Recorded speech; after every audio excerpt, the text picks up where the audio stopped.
Cranbrook. It's home to roughly 20,000 people, is a regional hub for the East Kootenay, and when it comes to the outdoors, has a little something for everyone. Welcome to Where You Live, and we're in the beautiful Royal Alexandra Hall here at the Cranbrook History Centre, and I'm joined by Cranbrook City Councillor Ron Popoff. Ron, thanks for giving us your time. Thank you for inviting me. No problem. Now, you first came to Cranbrook back in 1989. How did you end up here? Well, it's kind of a story, but I'm originally a Greater Vancouver boy growing up in Port Coquitlam, and I wanted to solve the environmental problems because Greenpeace was just happening back then. So my post-secondary was called environmental health. Of course, there's no jobs necessarily at that time in the Lower Mainland, so I put my resumes out far and wide, and I worked for 10 years in Fort McMurray. So I was actually coming down here on a work trip to identify what was going on with the pulp mill in at Skookumchuck, because we were going to be getting a craft pulp mill on the Athabasca River just before Fort McMurray. And it was in my meetings and investigations that I bumped into my old mentor at the health unit here in Cranbrook at the day, and he says, "Do you want a job?" So my brand new bride, Joanna, and I moved from Fort McMurray here to Cranbrook, pretty much sight unseen, and it just felt so important to be back in British Columbia, surrounded by mountains, and frankly, outside of the big city. No doubt. What was Cranbrook like back then? Obviously, I'm assuming a lot different than it is today. Yes, I mean, frankly, my wife forgives me now, Joanna, but at the time, her response was, "Heck, Cranbrook's kind of a third world country." I mean, there's a lot of modern amenities and residential and commercial and, the whole business in Cranbrook as a hub now. We're going in there and I'm going, okay, it's going to work, trust me, and, obviously it has. Yeah, and despite a few reservations, you obviously stayed here and raised a family. What was, in your opinion, what's this area been like to raise a family? You've got two kids. Yeah, so I have two adult children now.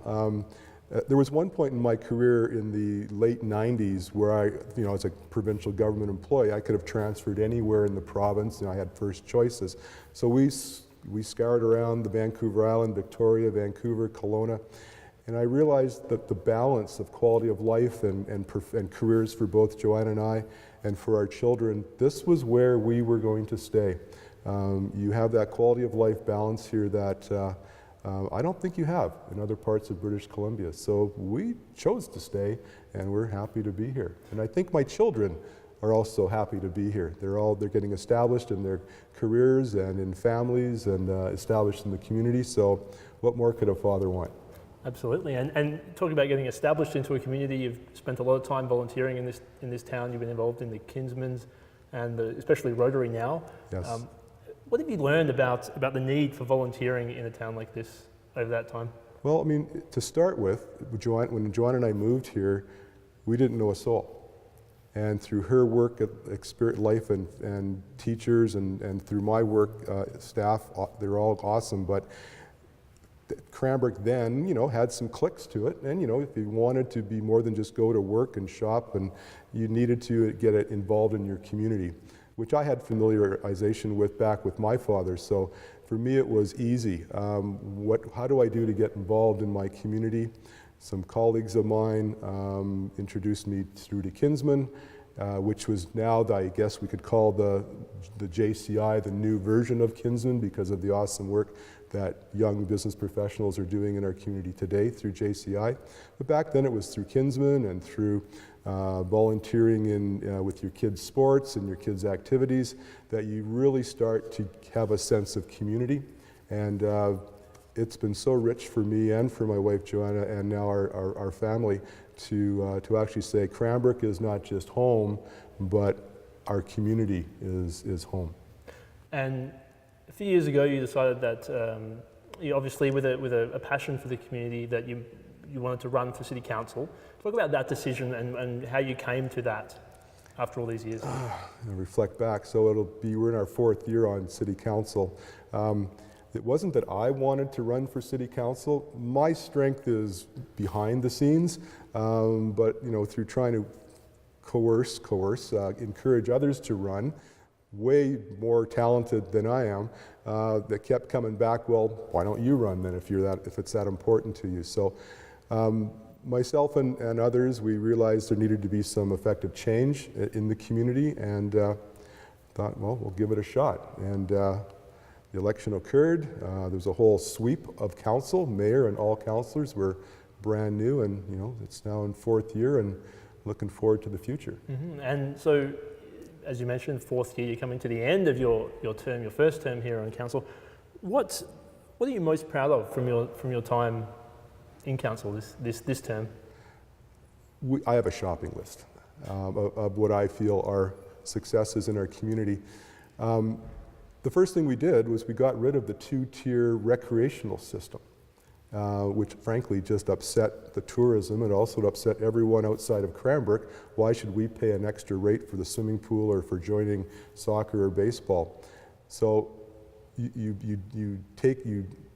remove things like that to create partnerships and friendships and alliances, and that's been a strength of what we've been doing on council. Obviously, our major road program, we were bold. We put to the public, a $10 million increase in taxes so we could start doing something with our deteriorating roads. Cranbrook's roads are now way better than Montreal's. I'm proud to say that. We also inherited a culture at City Hall, which we called it the barriers to business. And now we've actually are working on changing that culture from a no attitude to a yes, how can we get the community to grow and prosper. Any still works in progress for you? Oh yes, that's why the next 4 years will be equally exciting. We still have to work on the completion of Idlewild Park, which will be the jewel of Cranbrook. Lots of exciting things happening there. We continuing with our economic development and growth of the community. Downtown revitalization, we've been working on it. There's going to be more and more impact, I think, happening with downtown, getting more vibrancy and hopefully some more residential development downtown. And a really neat, exciting thing was the old timers tell me of the day back when they were kids, they would go fishing or tubing in Joseph Creek. And frankly now it's terrible, and so we're actually going to be repurposing, rejuvenating Joseph Creek to restore it back to the recreational and environmental and flood protection values that the old timers tell us that they enjoyed once upon a time. So just some examples. So with all those things in mind, then Yes. is another term, are you considering running for another term on City Council? Oh, here's the commitment question. A lot of reflection with my wife and family and fellow council and my network here in Cranbrook, and yes, I think another term, another 4 years be something I would look forward to, and also really appreciate the support I've received personally from the public. Thank you very much for joining us on Where You Live, Ron. It's been an absolute pleasure. Yes, thanks, James. And don't go anywhere, we've got more coming up after the break.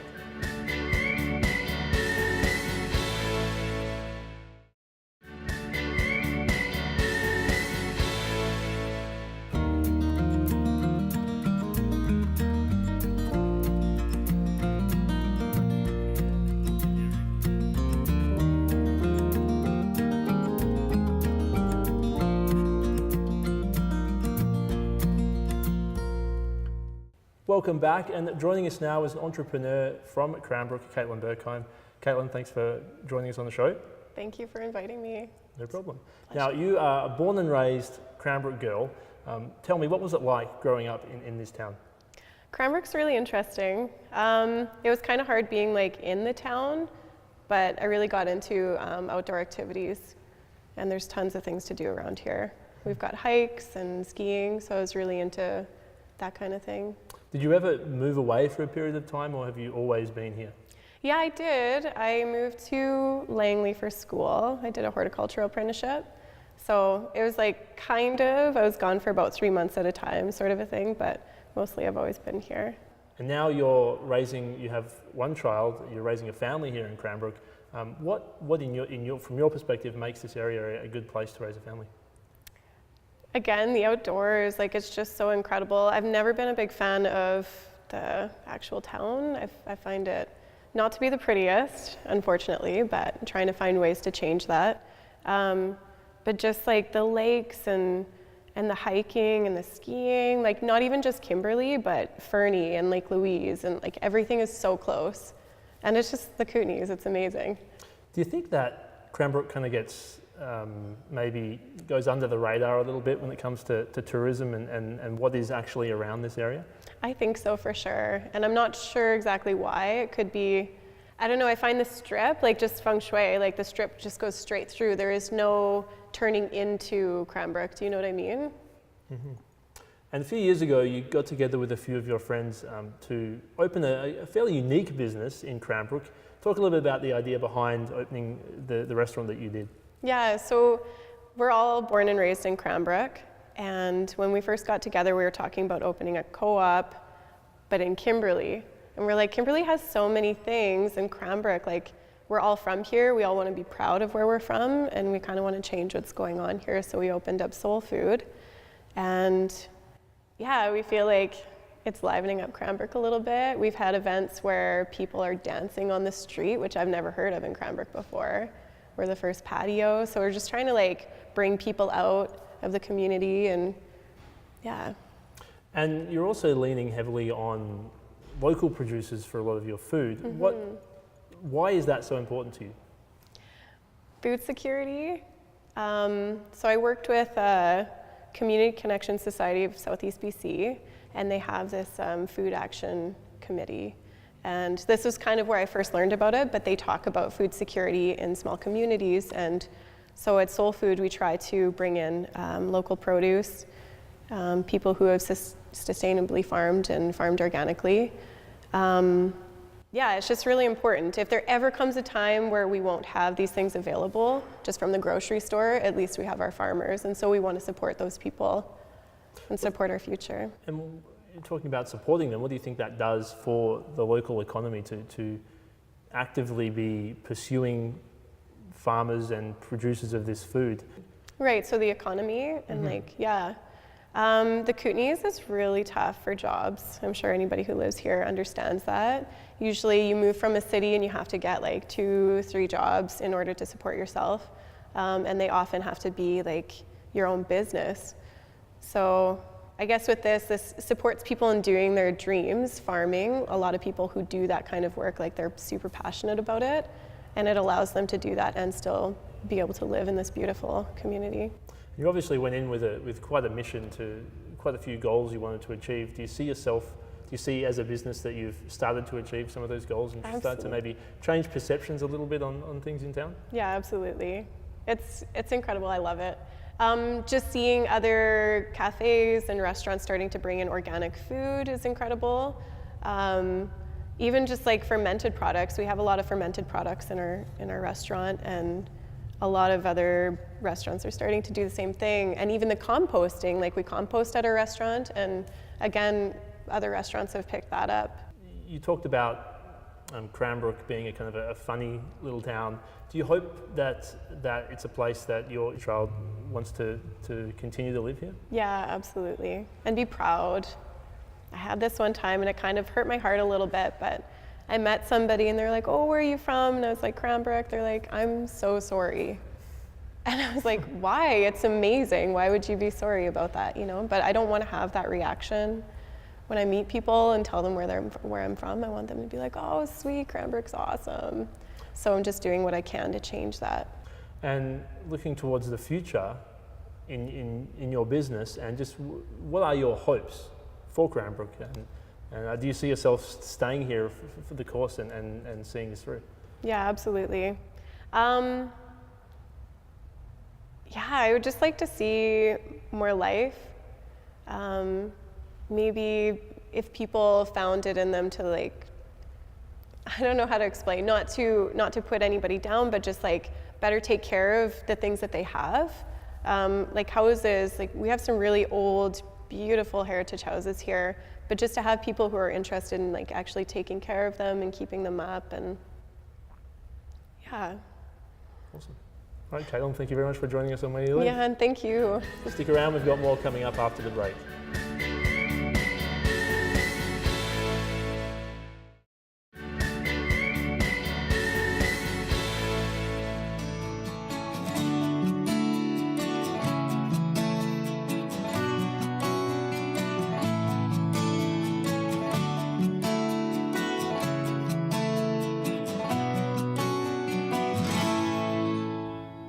welcome back. And now we're joined by local business owner Nathan Siemens. Nathan, thanks for joining us. Yeah, you're welcome. Now, Nathan, you're raised here in Cranbrook, not born here, but raised, spent your childhood here. What do you remember about growing up in this little town? Well, I remember living very close to Muriel Baxter, the now defunct Muriel Baxter, and being able to just ride my bike to school, meeting random friends in the first few years, and really localizing that little neighborhood. It was right on the Kinsman Park, so there's Joseph Creek there, there's the St. Mary's Sledding Hill. And just sort of, in a way, running amok within that park and playground area. And as many people do when they finish school and they're out to see the big wide world, you moved away from Cranbrook, you spent some time in Vancouver and you spent some time in Winnipeg.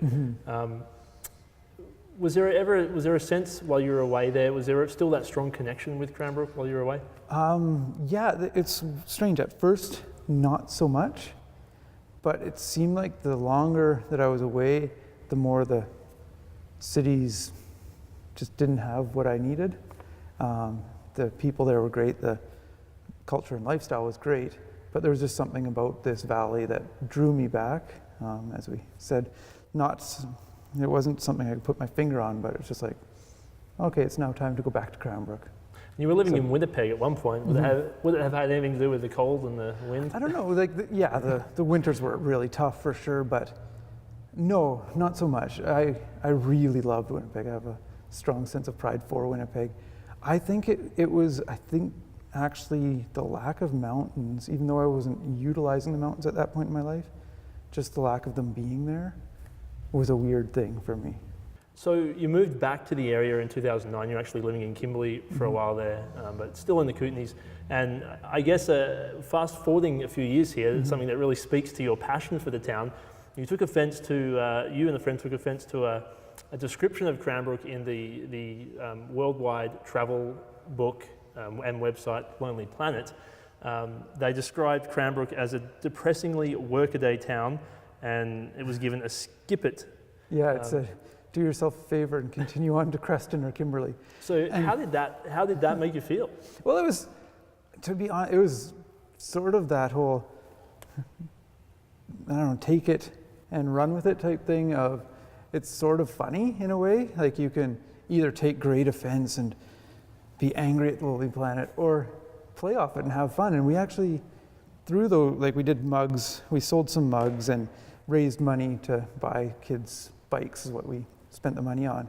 So we got 6 bikes for kids for Christmas that year through those mugs. But it was more like, this is funny. Let's sort of celebrate who we are. We're not this, quintessential resort community. we're Cranbrook and we love it. We are who we are, and let's just grab that. Do you think your little campaign there got the desired effect? So I think so. Yeah, we got a lot of hate from locals thinking that we were on board with it, but also it got so many people excited about it, and we got more pats on the back than thumbs downs. And actually, we got in conversation with Lonely Planet themselves, and that in and of itself was pretty fun and funny. And I think there's still a bit of work to be done, because I just checked the Lonely Planet website, lonelyplanet.com, and Cranbrook is still referred to, not in the greatest of terms, a charmless array of strip malls, I quote. And for the eating portion of Lonely Planet, it says, fast food choices abound along Highway 395. So there isn't really a lot there yet. No, and it's funny too, because clearly they just didn't step off the beaten path, right? So if you're driving down the strip, yes, it's fast food restaurants abound, but you turn into Baker Street and you got Soul Food and The Cottage and Secura. They're all right there. They're great little joints, right? So, and also I find it really funny because if you're driving down the strip, all you have to do is this, and it's the steeples. Or if you're going that way, all you have to do is this, and you see all the way up to Lumberton Valley. And it's, if you don't look above the fast food restaurant signs, sure, but it just lift your angle anymore. There's definitely a perception, like in the, I guess, maybe not like the area and around Cranbrook and beyond, that Cranbrook is kind of not really worth stopping at. How do you Right. think you go about changing that perception? Because there clearly is a lot more than just Yeah. a few fast food restaurants. And Well, you know what? I think that it's just organically happening. There's the right businesses doing the right things right now that are making a change, and that they openly love this town. Like, all you have to do is look at like the Paw Shop or the Choice, or again, I know I've already mentioned them, but Soul Food.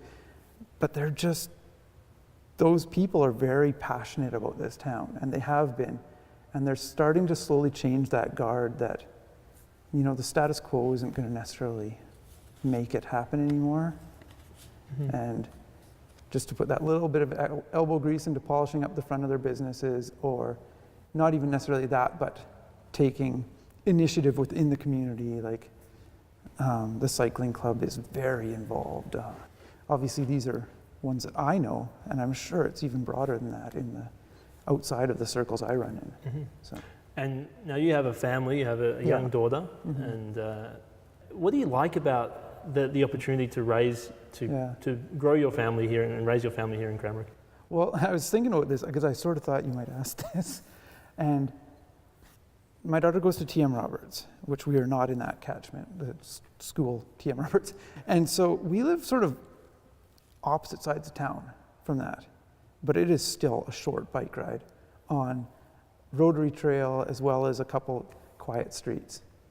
And we're across town, and you don't even have to think about riding your bike that far, right? So it's still a really small town. You can walk anywhere in town within 20 minutes. Doesn't matter if you live like on the far southeast to the far northwest. It's not far.